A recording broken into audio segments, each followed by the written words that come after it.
मित्रांनो, लाडकी बहीण योजनेसाठी बहुतेक महिलांच्या मनामध्ये खूप काही प्रचंड असं टेन्शन आहे आणि जे काही हप्ते आहेत त्याच्यासाठी हेलपाट्या मारत आहे की या बँकेत अकाउंट उघडायचं का, त्या बँकेत अकाउंट ओपन करायचं का, हे सगळ्या गोष्टींमध्ये महिला त्रस्त झाल्या आहेत। तर आपण नेमकं जाणून घेणार आहे की आज कोणाच्या अकाउंटमध्ये पैसे येणार आहे। तुमचं जे बँक आहे ते बँकेमध्ये तुमचं कोणी म्हणतो आमचं आधार लिंक असून देखील आमच्याशी पैसे येत नाही आहे, आम्ही ऑगस्टमध्ये फॉर्म भरला, कोण म्हणतो आम्ही जुलैमध्ये फॉर्म भरला तरी पैसे आले नाही, हे सगळ्या विषयांवर बोलणार आहे मित्रांनो। सगळ्यात महत्त्वाचं म्हणजे अजून तुम्ही आपल्या चॅनलला सबस्क्राइब केलं नसेल तर सबस्क्राइब करून ठेवा, जेणेकरून महत्त्वपूर्ण अपडेट तुम्हाला नक्कीच मिळत जातील। व्हिडिओला लाईक करा।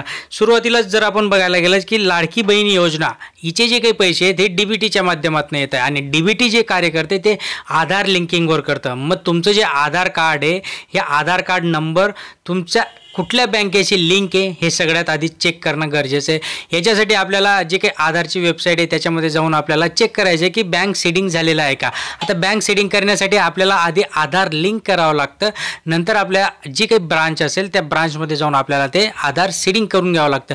आता बहुतेकांचं म्हणणं आहे की आमचं आधार लिंक हे जे काही ॲक्टिव्ह आहे, ॲक्टिव्ह दाखवत नाही आहे, पेंडिंग दाखवतं किंवा इनॲक्टिव्ह दाखवतं, तर त्यासाठी आपल्याला तिथे आपल्या ब्रांचमध्ये जाऊन आपण ब्रांचमध्ये जायची गरज नाही, कोणतेही सायबर कॅफे किंवा जे काही फिनो पेमेंट बँक असतात तिथे जर आपण गेलं तर आपण तिथे आधार लिंकिंग करू शकतो। त्याच्यानंतर आपल्याला आपल्या होम ब्रांचमध्ये जाऊन ते बँकशी सीडिंग करून घ्यायचं, म्हणजे आधार संलग्न करून घ्यायचं।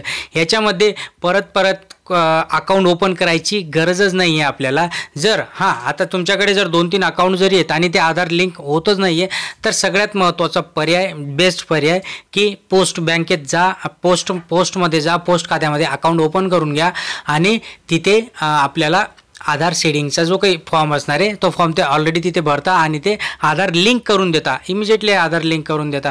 सो असा हा ऑप्शन आहे। मग आता याच्यामध्ये बहुतेकांच्या मनामध्ये की परत आपल्याला फॉर्म भरावा लागणार आहे का?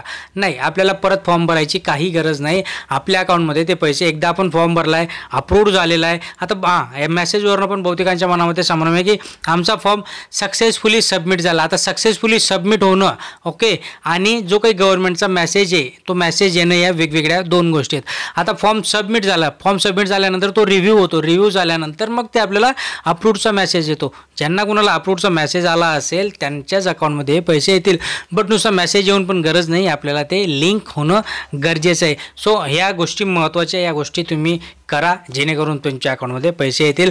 चॅनलला अजून सबस्क्राईब केलं नसेल सबस्क्राईब करा, व्हिडिओला लाईक करा। धन्यवाद।